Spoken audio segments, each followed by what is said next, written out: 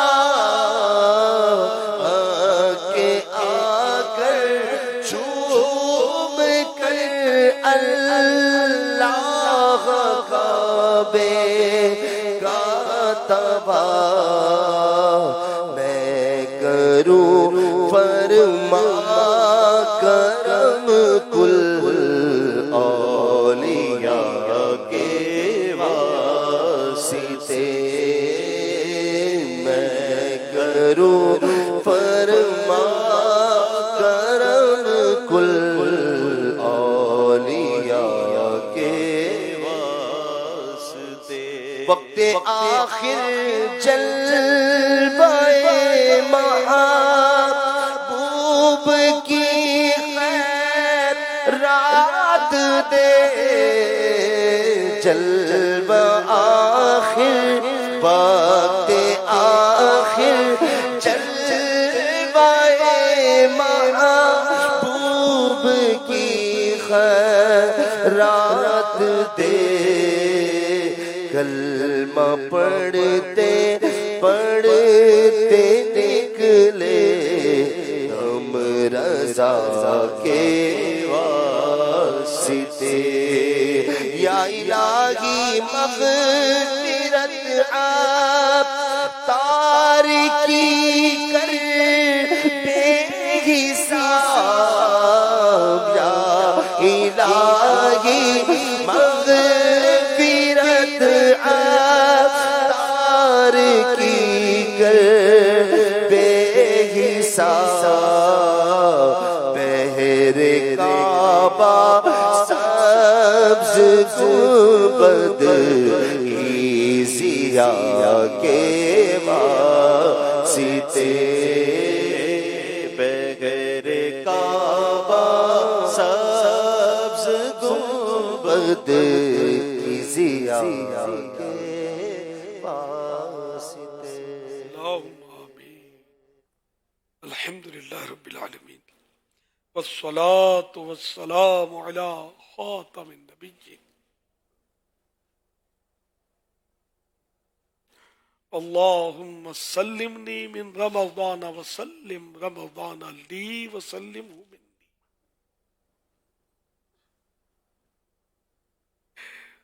یا رب المصطفیٰ جل جلالہ وصلی اللہ تعالی علیہ وآلہ وسلم تیرے کروڑا کروڑ احسان کے ماہ رمضان سے مشرف فرمایا آج 22واں روزہ اختتام کی طرف بڑھ رہا ہے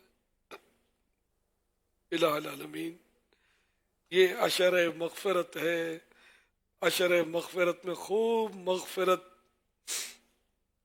کے پروانے تقسیم ہوتے ہیں الہ العالمین ہماری بھی مغفرت ہو جائے یا اللہ پاک اپنی رحمت سے ہمیں بے حساب مغفرت سے نواز دے یا اللہ پاک ہماری بے حساب مغفرت فرما ہمارے ماں باپ کی ہمارے بال بچوں کی ہمارے خاندان والوں کی ہمارے دوستوں کی احباب کی پڑوسیوں کی بے حساب مغفرت کر دے الہ العالمین پیارے محبوب کی ساری امت کی مغفرت فرما دے الہ العالمین ہماری بخشش کر دے ہمیں بخش دے تو بے حساب بخش کے ہیں بے شمار جرم دیتا ہوں واسطہ تجھے شاہ حجاز کا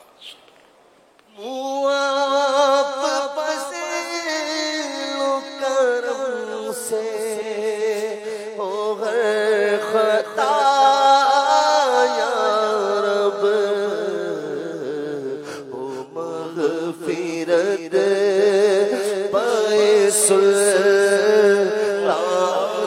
انبیاء یا رب ہو مغفرت پائے سلطان انبیاء یا رب عذاب نار سے آزادیوں کا معاشرہ مجھے رہائی کا پروانہ ہو عطا یا رب الہی رمضان کے آخری روزے الہی رہ گئے رمضان کے آخری روزے مجھے رہائی کا پروانہ ہو عطا یا رب مجھے رہائی کا پروانہ ہو عطا یا رب۔ یا اللہ پاک عشر رحمت آیا گزر گیا، عشر مغفرت آیا وہ بھی تشریف لے گیا، اب جہنم سے آزادی کا عشرہ شروع ہو چکا، اس کے بھی 2 دن پورے ہونے کو ہیں۔ الہ العالمین جنہیں تو نے بخشا ان کا صدقہ ہمیں بخش دے، جنہیں تو نے جہنم سے آزادی نصیب کی ان کا صدقہ ہمیں بھی جہنم سے آزاد فرما دے۔ اللہم اجرنی من النار، اللہم اجرنی من النار، اللہم اجرنی من النار۔ الہی جہنم سے آزاد کر دے، الہی جہنم سے آزاد کر دے، میں فردوس میں داخلہ مانگتا ہوں، میں فردوس میں داخلہ مانگتا ہوں۔ یا الہ العالمین ہمارے مریضوں کو شفا عطا فرما، نہ جانے کتنے بیمار اس وقت مدنی چینل پر دعاؤں کے لیے ہاتھ اٹھائے دعا مانگ رہے ہوں گے، پروردگار بیچاروں پر رحم کر، پر کرم فرما دے یا اللہ پاک، ان کی بیماریاں دور کر دے اور عشق رسول کے صدقے انہیں بیمار مدینہ بنا دے۔ الہ العالمین سارے درد دور ہو جائیں، درد مدینہ نصیب ہو جائے یا اللہ پاک، ہم سب کو مریض مدینہ بنا دے، درد مدینہ سے مشرف فرما دے اے اللہ پاک۔ عشق رسول ہماری، عشق رسول کی خیرات ہماری جھولیوں میں ڈال دے، ہمیں پکا عاشق رسول بنا دے۔ الہ العالمین بے روزگاروں کو حلال اور آسان روزی ملے، تنگ دستیاں دور ہوں یا اللہ پاک، مہنگائی کا دور ختم ہو جائے، سستائی ہو جائے یا اللہ پاک، زیادہ نفع کمانے کی حرص ختم ہو جائے، کم نفع پر ہمارے تاجران کاروبار کریں، اسی نے توفیق عطا فرما یا اللہ پاک۔ غریبوں سے ہمدردیاں نصیب فرما، مسکینوں سے ہمدردیاں نصیب فرما، سیدوں کا ادب و احترام نصیب فرما الہ العالمین۔ سارے مسلمانوں سے ہمیں محبت نصیب فرما، ہم سب سے ہمدردی کریں، آپس میں ایک اور نیک بن کر رہیں، مل جل کر ہم تیرے دین کی خدمت کریں۔ الہ العالمین بے اولادوں کو نیک اولاد بغیر آپریشن کے عافیت کے ساتھ عنایت ہو۔ الہ العالمین بیٹیوں کے طلبگاروں کو بیٹیاں، بیٹوں کے طلبگاروں کو بیٹے عافیت کے ساتھ بغیر آپریشن کے عطا ہو۔ الہ العالمین جن کی اولاد نافرمان ہے وہ فرما بردار ہو جائے یا اللہ پاک، جن کے گھروں میں لڑائی جھگڑے ہیں ختم ہو جائیں مولا کریم، جن کے گھروں کے سکون برباد ہیں انہیں سکون دے، راحتیں دے اے اللہ پاک، امن کا دور دورہ ہو۔ الہ العالمین ہم ایک دوسرے کے ہمدرد بن کر، خیر خواہ بن کر زندگی گزاریں اے اللہ پاک۔ ایک دوسروں کی ٹانگ کھینچنا، ایک دوسروں کی برائیاں کرنا جو آج کل ہمارے یہاں معاشرے میں بہت ہو گیا ہے، یہ سب ختم ہو جائے، ہمارا معاشرہ پر امن معاشرہ ہو، خوشحال معاشرہ ہو۔ اے اللہ پاک پریشان حالوں کو خوشحالی نصیب فرما،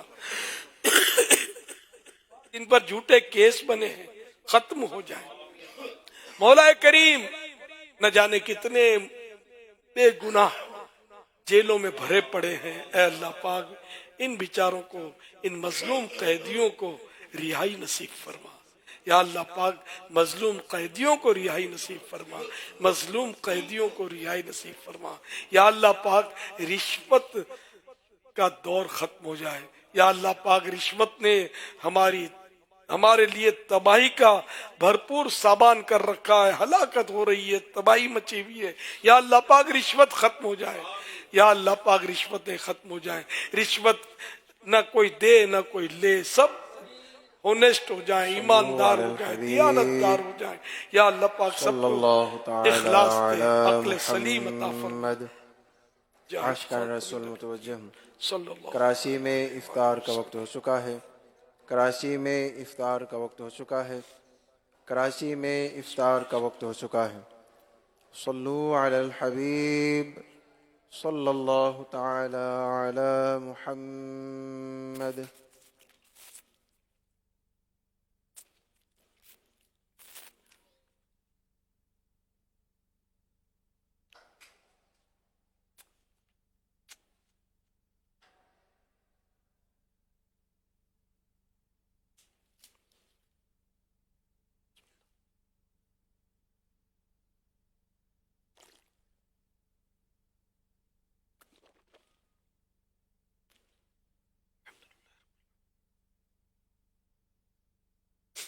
الحمد لله رب العالمين والصلاة والسلام على خاتم النبيين اللهم لك صمت وبك آمنت وعلى رزقك أفطرت۔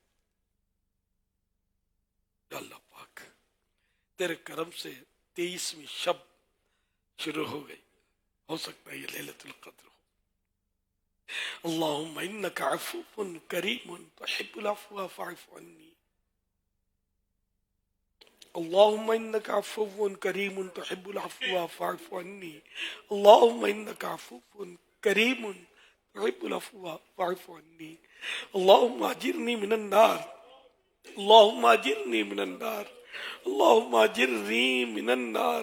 اے اللہ جہنم سے پناہ دے دے، یا اللہ پاک جہنم سے پناہ دے، یا اللہ پاک جہنم سے آزادی نصیب فرما دے۔ اللهم ادخلنا الجنة الفردوس، اللہم ادخلنا الجنت الفردوس، اللہم ادخلنا الجنت الفردوس۔ اے اللہ پاک ہمیں جنت فردوس میں داخلہ نصیب فرما، یا اللہ پاک جنت الفردوس میں بے حساب داخلہ نصیب فرما، مولا کریم جنت الفردوس میں بے حساب داخلہ نصیب فرما۔ اللہم اختم لنا بخیر، اللہم اختم لنا بخیر، اللہم اختم لنا بخیر۔ اے اللہ پاک ہمارا خاتمہ بالخیر فرما، ایمان و عافیت کے ساتھ مدینے میں زیر گنبد خضرا جلوہ محبوب میں کلمہ پڑھتے ہوئے شہادت کا جام نصیب فرما، جنت البقیع میں مدفن ملے، جنت الفردوس میں پیارے حبیب صلی اللہ علیہ وآلہ وسلم کا پڑوس عطا ہو جائے۔ یا اللہ پاک رحمت کی نظر فرما، ہمارے بیمار اچھے ہو جائیں، مقروضوں کے قرضے اتر جائیں، بے روزگاروں کو حلال اور آسان روزی ملے، یا اللہ پاک دکھیارے سکھیارے ہو جائیں، یا اللہ پاک بدحال خوشحال ہو جائیں، سب پر رحمت کی نظر فرما۔ یا اللہ پاک ساری امت کو بخش دے، تو بے حساب بخش کہ بے حساب جرم دیتا ہوں واسطہ تجھے شاہ حجاز کا، صلی اللہ تعالی علی خیر سید۔ اللہ اکبر اللہ اکبر، اللہ اکبر، اللہ اکبر۔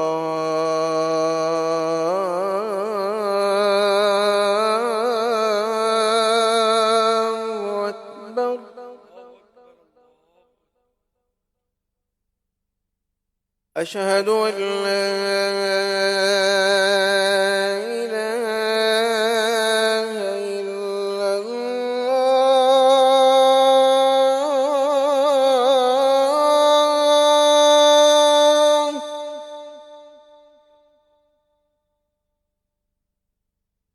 أشهد أن لا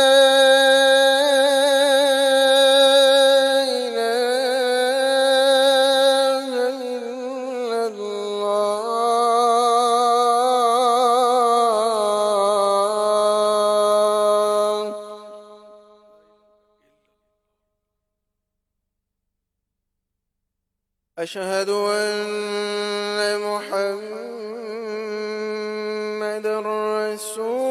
رسول الله أشهد أن محمد رسول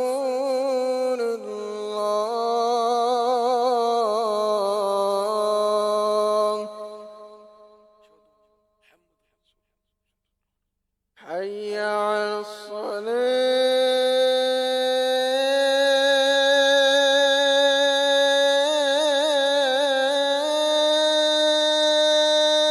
الصلاة حي على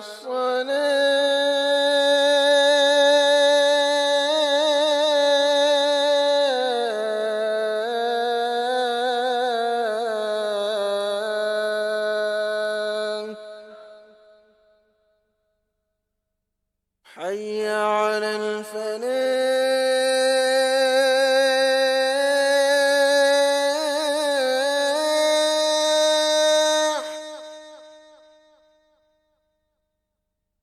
حي على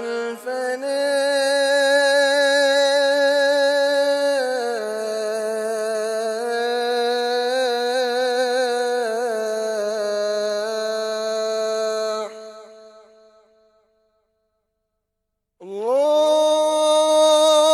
الله أكبر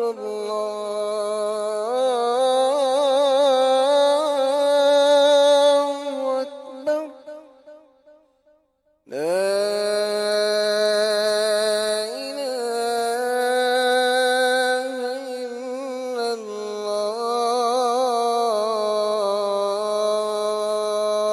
الله الصلاة والسلام عليك يا رسول الله وعلى آلك وأصحابك يا حبيب الله